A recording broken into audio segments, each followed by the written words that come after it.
बहुत समय पहले भारत के एक सुंदर और शांत गांव सूरजपुर में एक साधारण कुम्हार परिवार रहता था। यह गांव मिट्टी की खुशबू से भरा हुआ था। चारों ओर खेत खलिहान, कच्चे रास्ते, तालाब और मिट्टी से बने छोटे छोटे घर। गांव के लोग सादगी और मेहनत से अपना जीवन बिताते थे। उसी गांव में एक बच्ची का जन्म हुआ, चमेली। उसके माता पिता साधारण कुम्हार थे, पर उनके हाथों में ऐसा जादू था कि वे मिट्टी को भी जीवन दे देते थे। उनके बनाए घड़े, दीपक और मूर्तियां इतनी सुंदर होती कि दूर दूर के गांवों से लोग उन्हें खरीदने आते। चमेली बचपन से ही मिट्टी के खेल में रम जाती। जब उसकी उम्र के बच्चे गुड़ियों से खेलते, वह मिट्टी में हाथ डुबोकर छोटी छोटी मूर्तियां बनाती। शुरू में तो यह खेल लगता था, लेकिन धीरे धीरे उसका हाथ ऐसा सधा कि उसकी बनाई मूर्तियां गांव के बड़े बड़े कलाकारों से भी सुंदर निकलती। गांव वाले कहते, यह लड़की तो मिट्टी से बात करती है, इसके हाथों में देवी का आशीर्वाद है। चमेली के माता पिता भी उस पर गर्व करते। वे अक्सर कहते, हमने मिट्टी को आकार देना सिखाया, पर इसने मिट्टी को आत्मा दे दी। दिन बीतते गए और चमेली की कला पूरे इलाके में प्रसिद्ध हो गई। हर त्योहार पर गांव वाले उससे मूर्तियां बनवाते। मंदिर में सजने वाली देवी देवताओं की मूर्तियां भी वही बनाती थीं। लोग न केवल उसकी कला, बल्कि उसके सादे स्वभाव और नम्रता की भी प्रशंसा करते थे। लेकिन किस्मत हमेशा मेहरबान नहीं रहती। एक भयानक वर्षा ऋतु में बीमारी फैल गई और कुछ ही दिनों में चमेली के माता पिता दोनों ही इस संसार से चले गए। उस दिन गांव का आसमान भी जैसे रो पड़ा था। मिट्टी के छोटे से घर में चमेली अकेली रह गई। उसका सहारा, उसका संसार, सब कुछ बिखर गया। कई दिनों तक वह टूट चुकी थी। वह अपने ही बनाए दीपकों को देख देख कर रोती थी। उसे लगता था जैसे अब उसके हाथों से मिट्टी भी कुछ नहीं बनना चाहेगी। लेकिन धीरे धीरे उसने अपने आंसू पोंछे और अपने माता पिता के शब्द याद किए।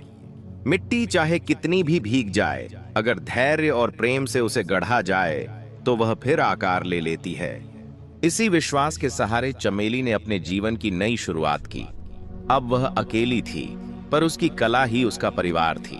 वह और भी सुंदर मूर्तियां बनाने लगी। हर मूर्ति में अब केवल सौंदर्य नहीं, माँ बाप की याद और उनकी आत्मा भी बसती थी। समय बीतता गया।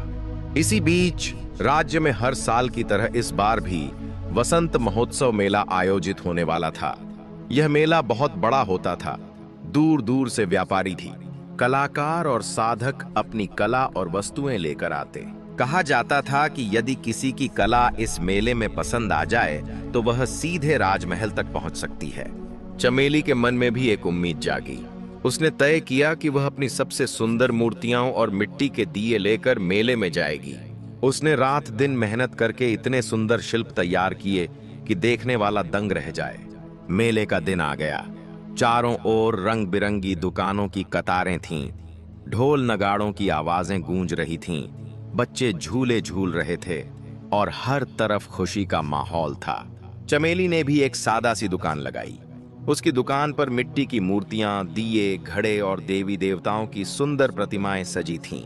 उधर उसी राज्य के राजा का बेटा युवराज आदित्य सिंह भी अपने दोस्तों के साथ उसी मेले में आया था, पर वह किसी राजसी जुलूस में नहीं, न ही शाही वस्त्रों में। उसने साधारण कपड़े पहने थे और आम आदमी की तरह भीड़ में घुल मिल गया था।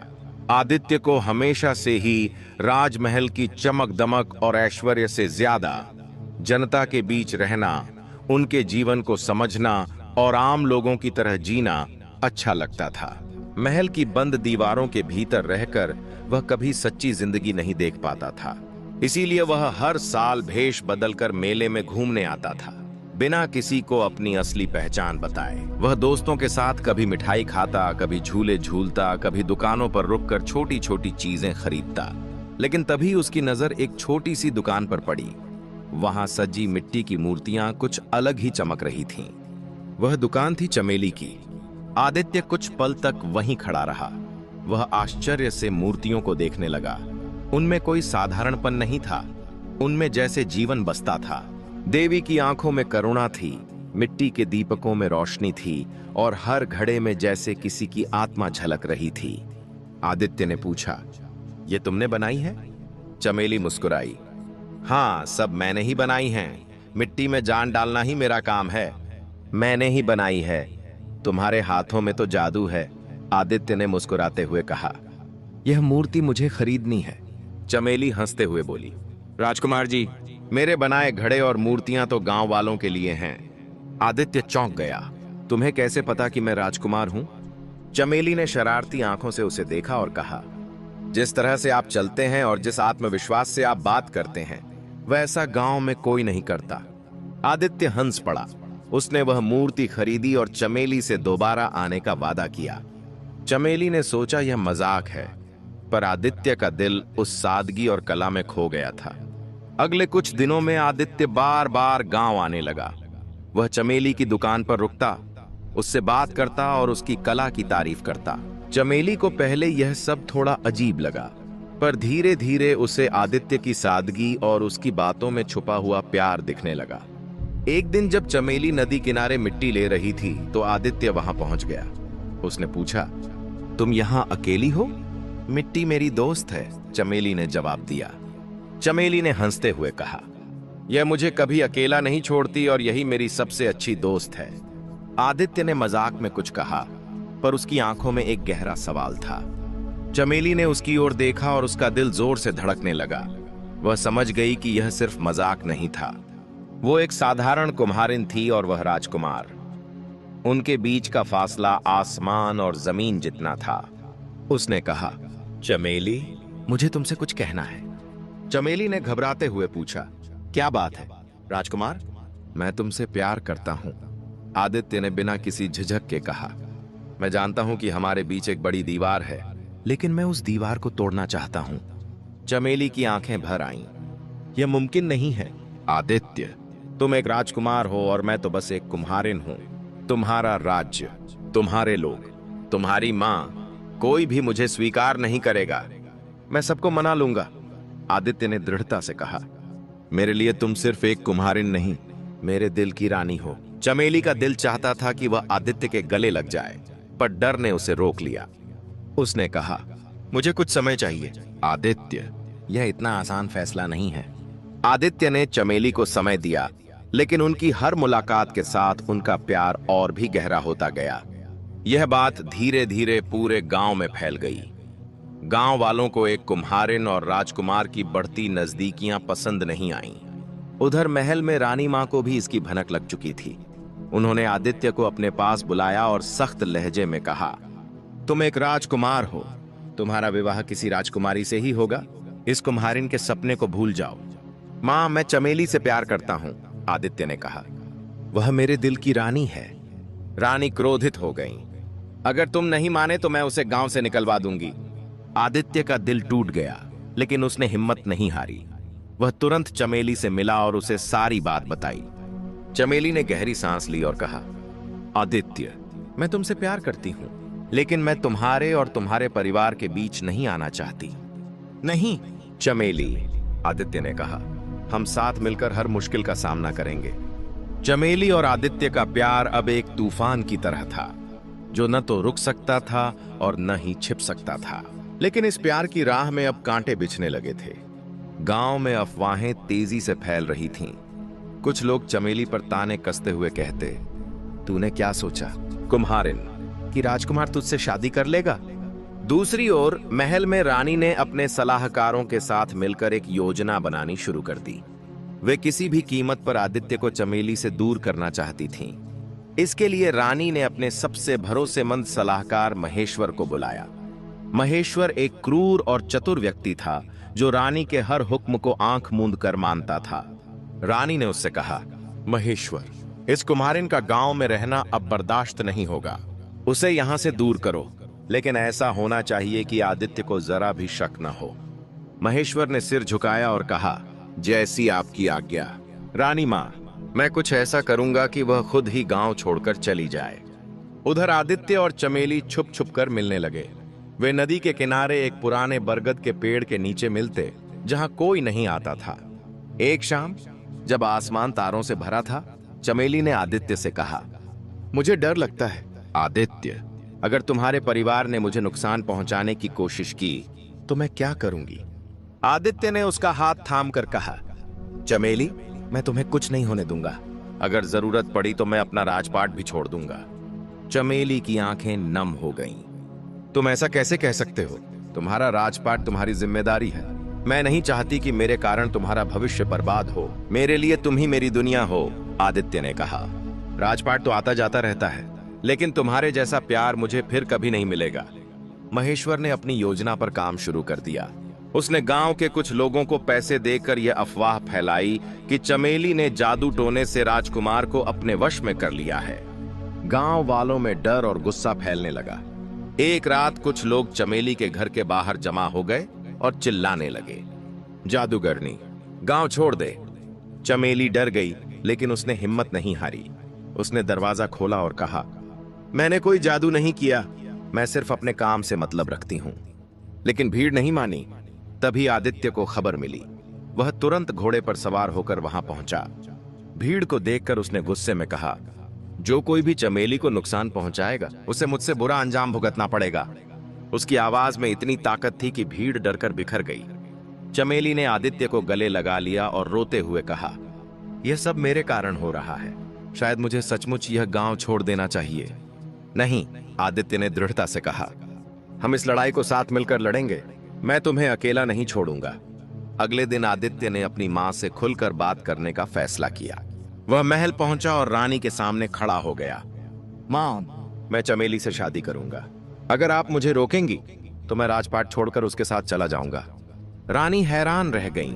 उन्होंने कभी नहीं सोचा था कि उनका बेटा इतना विद्रोही हो जाएगा, लेकिन उनका गुस्सा अभी शांत नहीं हुआ था। उन्होंने कहा, ठीक है आदित्य, अगर तुम इतने ही जिद्दी हो तो एक शर्त है। चमेली को साबित करना होगा कि वह एक राजकुमारी के लायक है। मैं उसे एक नामुमकिन काम दूंगी। अगर वह उसे पूरा कर लेती है तो मैं तुम्हारी शादी को स्वीकार करूंगी। आदित्य को यह शर्त खतरनाक लगी, लेकिन उसे चमेली पर पूरा भरोसा था। उसने जाकर चमेली को सारी बात बताई। चमेली ने गहरी सांस ली और कहा, मैं तैयार हूं आदित्य, जो भी हो, मैं तुम्हारे प्यार के लिए हर चुनौती स्वीकार करूंगी।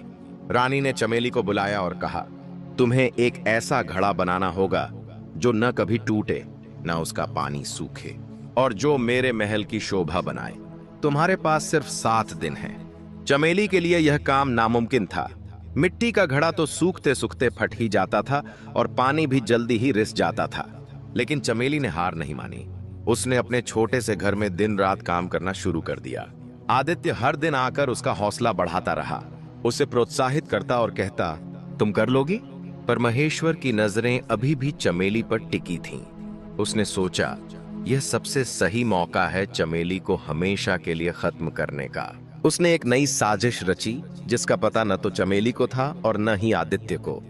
चमेली ने रानी मां की चुनौती को स्वीकार तो कर लिया था, लेकिन उसके मन की गहराइयों में यह बात साफ थी कि यह राह कांटों भरी होगी। एक ऐसा घड़ा बनाना था जो न कभी टूटे, न उसका पानी सूखे, और साथ ही महल की शोभा बढ़ा दे। यह किसी साधारण कुम्हारिन की काबिलियत से परे था।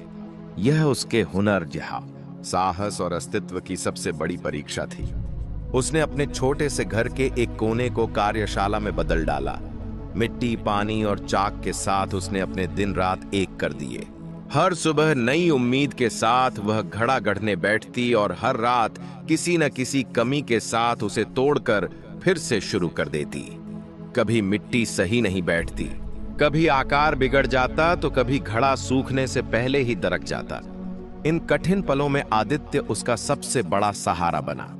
वह रोज उससे मिलने आता, उसके पास बैठकर उसे हिम्मत देता। वह मुस्कुराते हुए कहता, चमेली, तुम्हारी कला में जादू है। तुम जरूर कुछ ऐसा बना लोगी जो पूरे राज्य को हैरान कर देगा। चमेली भी हल्की मुस्कान देती, लेकिन उसकी आंखों में छिपी थकान और चिंता को आदित्य साफ महसूस कर सकता था। वह जानती थी यह सिर्फ एक घड़े की बात नहीं थी, बल्कि यह उसके स्वाभिमान, उसके प्रेम और उसके भविष्य की लड़ाई थी।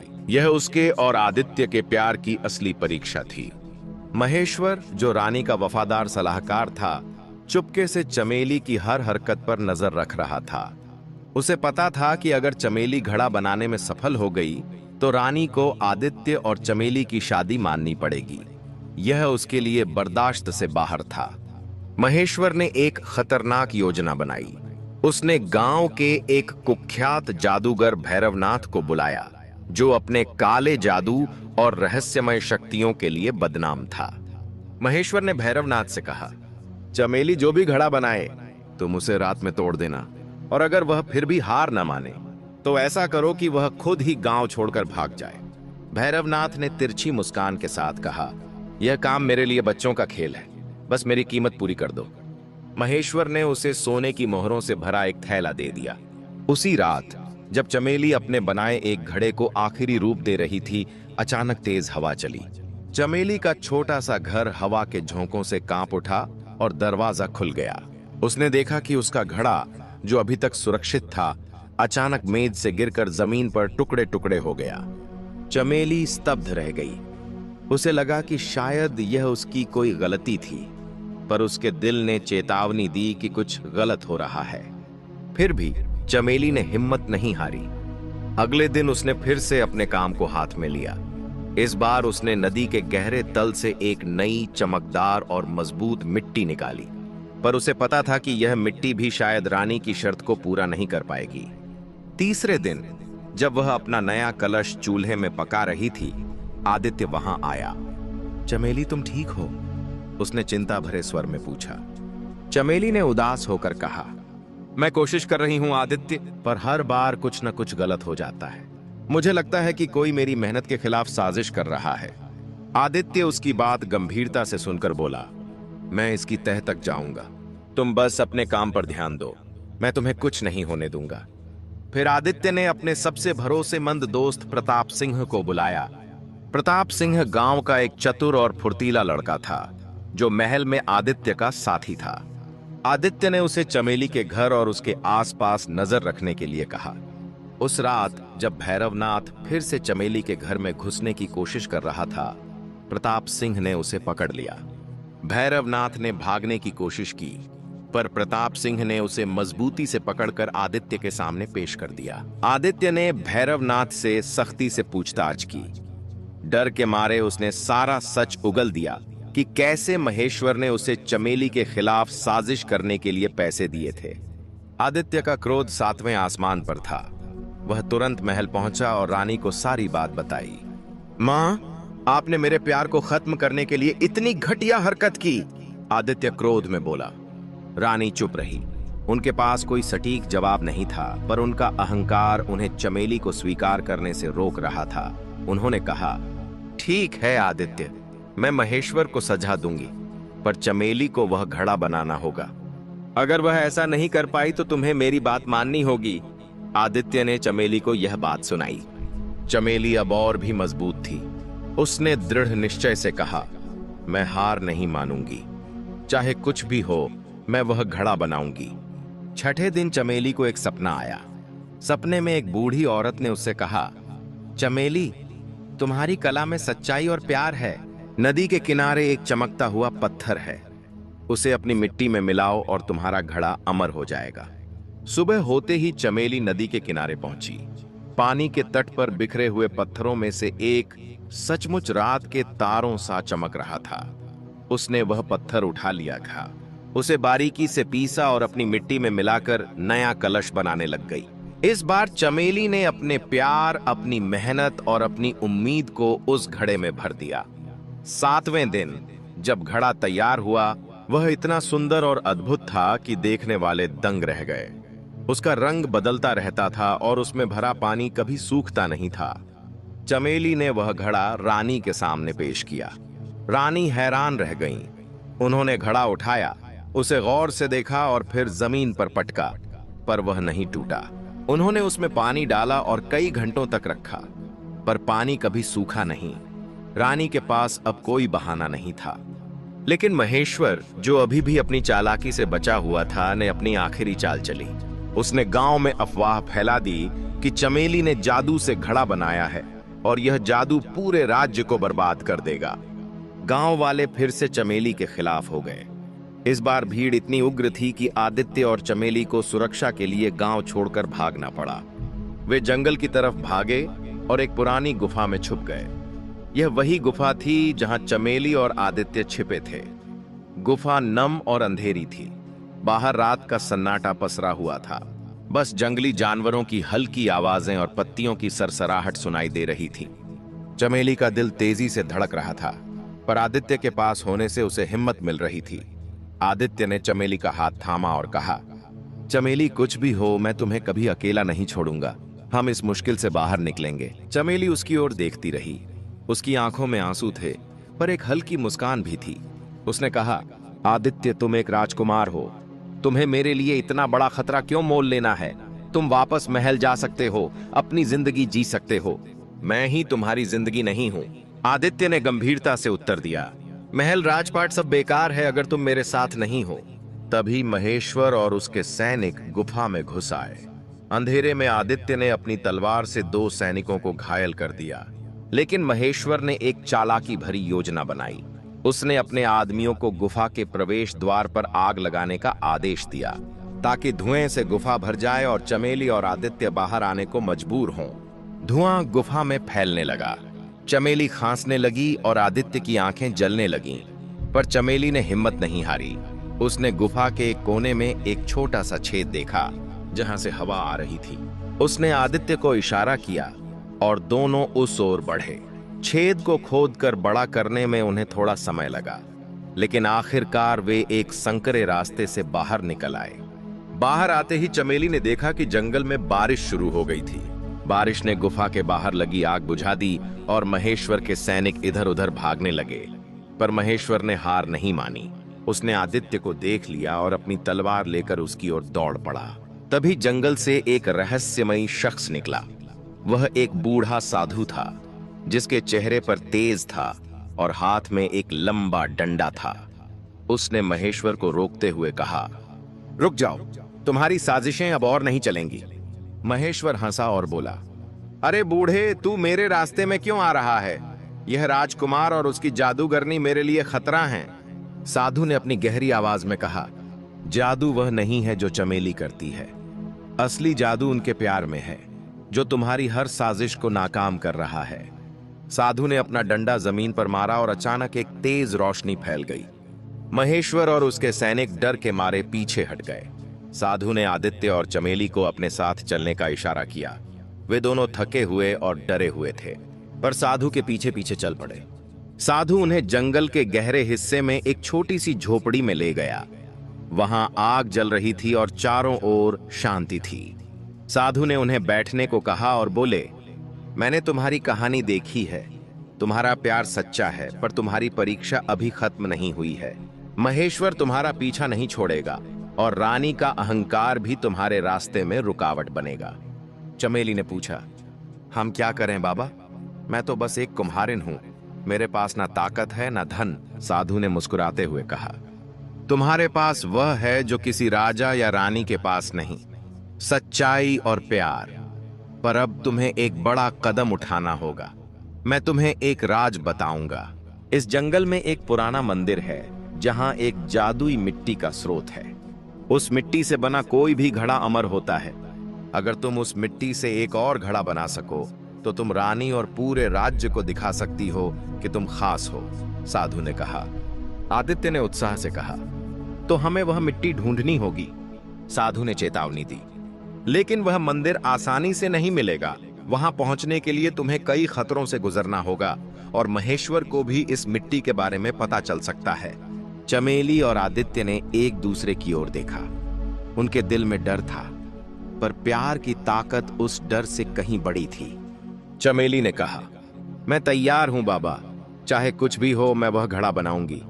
साधु ने उन्हें मंदिर का रास्ता बताया और एक छोटा ताबीज दिया जो उन्हें खतरों से बचाएगा। अगली सुबह चमेली और आदित्य उस प्राचीन मंदिर की तलाश में निकल पड़े। जंगल घना था और रास्ते में जहरीले सांप, गहरी खाइयां और जंगली जानवर थे।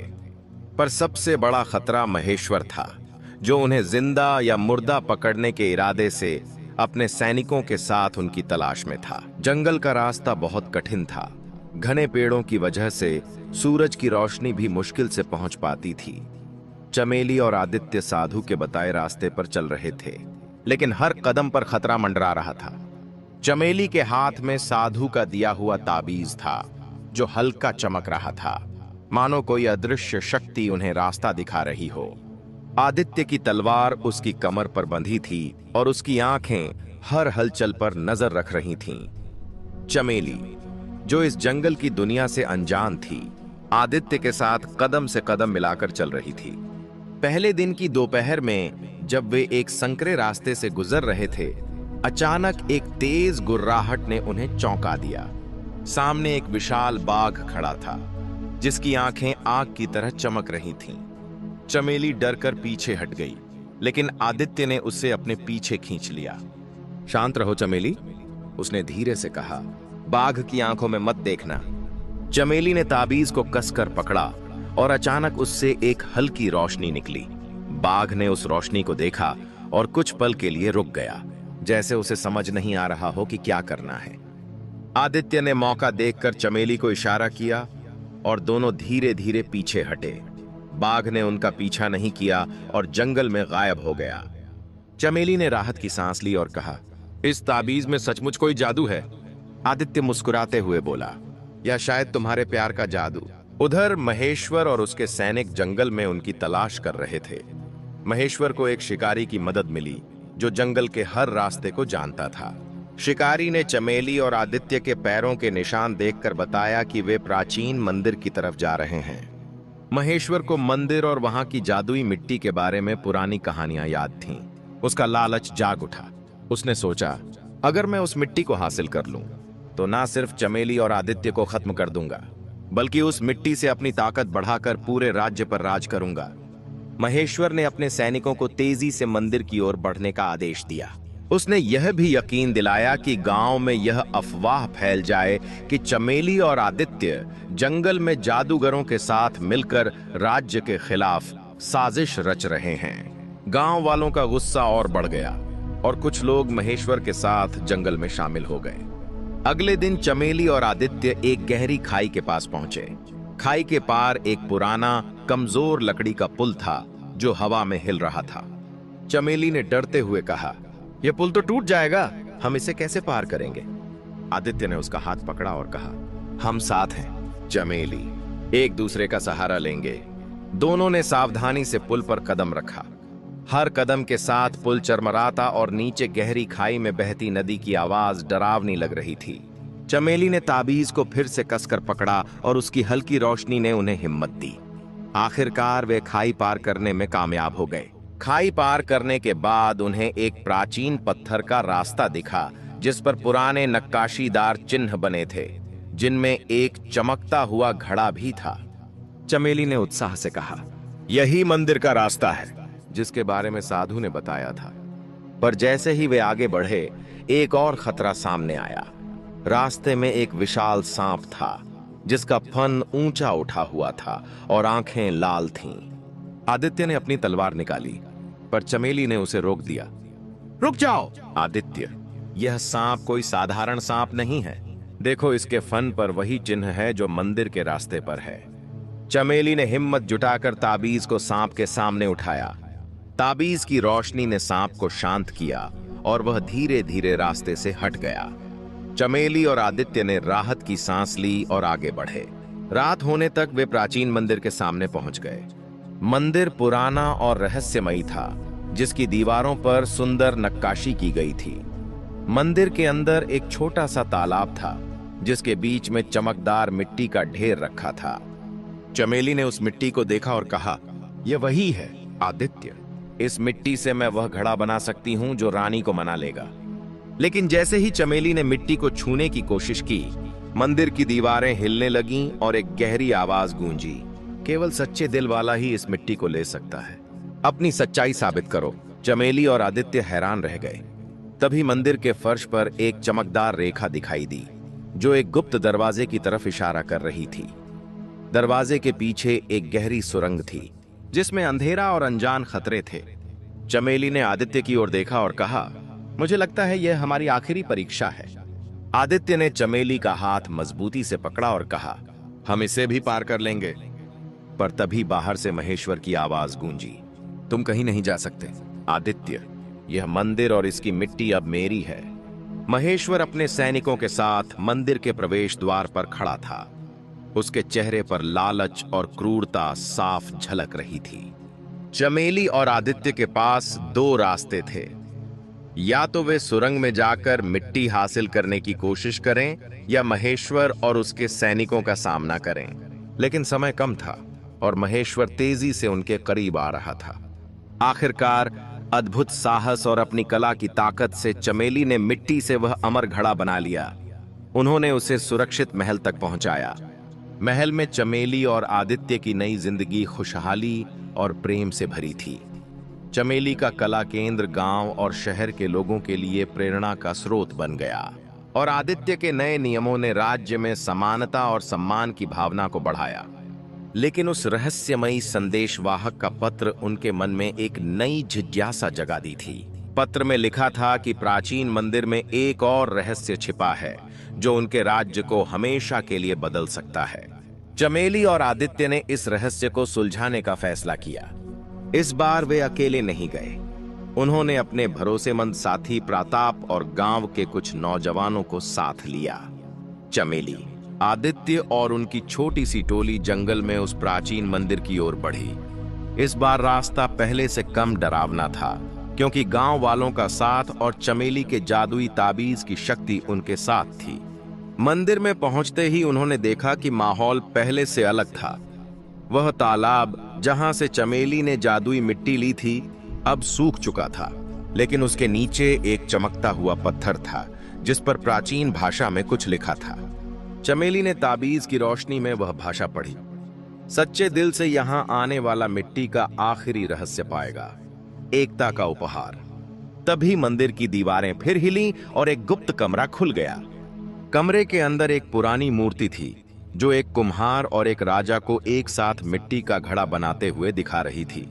मूर्ति के पास एक छोटा सा तालाब था जिसमें चमकदार मिट्टी थी, पर इस बार वह मिट्टी हर रंग में बदल रही थी। चमेली ने उस मिट्टी को छुआ और उसे एक सपना दिखाई दिया। उसके और आदित्य के नेतृत्व में एक ऐसा राज्य जहां हर व्यक्ति अपनी कला, मेहनत और प्यार से एक दूसरे से जुड़ा था। चमेली ने उस मिट्टी से एक नया घड़ा बनाया जो देखने वाले के सामने हर बार अलग अलग रंग और आकार में चमकता था। इस घड़े की खासियत यह थी कि यह हर उस व्यक्ति के सपनों को दिखाता था जो इसे देखता था। चमेली और आदित्य ने इस घड़े को अपने राज्य के केंद्र में रखा और इसे एकता का घड़ा नाम दिया। इस घड़े ने न केवल गांव वालों को एकजुट किया, बल्कि पड़ोसी राज्यों के साथ भी शांति और सहयोग की शुरुआत की। रानी, जो अब चमेली को अपनी बेटी की तरह मानती थी, ने इस घड़े को देखकर कहा, चमेली, तुमने न सिर्फ मेरे बेटे का दिल जीता, बल्कि पूरे राज्य को एक नया रास्ता दिखाया। समय के साथ चमेली और आदित्य का प्यार और भी मजबूत होता गया। उनका राज्य समृद्धि और खुशहाली का प्रतीक बन गया। चमेली का कला केंद्र नई पीढ़ियों के लिए प्रेरणा का स्रोत बन गया और आदित्य के न्यायपूर्ण शासन ने हर व्यक्ति को सम्मान और अवसर प्रदान किया। महेश्वर, जिसने देश निकाला पा चुका था, कभी वापस नहीं लौटा और उसकी साजिशें इतिहास के पन्नों में दफन हो गईं। एक दिन जब चमेली और आदित्य अपने महल की छत पर सूर्यास्त देख रहे थे, चमेली ने कहा, आदित्य, क्या तुम्हें लगता है कि हमारा प्यार सचमुच इतना शक्तिशाली था? आदित्य ने उसका हाथ थामा और कहा, चमेली, हमारा प्यार मिट्टी की तरह था, सादा, पर उसमें अनंत संभावनाएं थीं। तुमने उस मिट्टी को एक अमर कहानी में ढाला और मैंने उसे हकीकत बनाया। उस दिन के बाद चमेली और आदित्य ने अपने राज्य को प्यार, एकता और कला के रंगों से सजाया। उनका जादुई घड़ा और एकता का घड़ा आने वाली पीढ़ियों के लिए प्रेरणा बन गए। उनकी कहानी गांव-गांव और शहर-शहर फैल गई और लोग उन्हें कुम्हारिन और राजकुमार की अमर प्रेम कहानी के रूप में याद करने लगे। इस तरह मिट्टी और प्यार की यह कहानी, जो एक छोटे से गांव से शुरू हुई थी, एक महान साम्राज्य की नींव बन गई। दोस्तों, मुझे उम्मीद है कि इस कहानी से आपको कुछ सीखने को मिला होगा। अगर वीडियो अच्छी लगी हो तो वीडियो को लाइक और कमेंट में जय माता दी अवश्य लिखें। हम आपसे मिलते हैं किसी और नई वीडियो में। तब तक के लिए अपना ख्याल रखना। जय माता दी।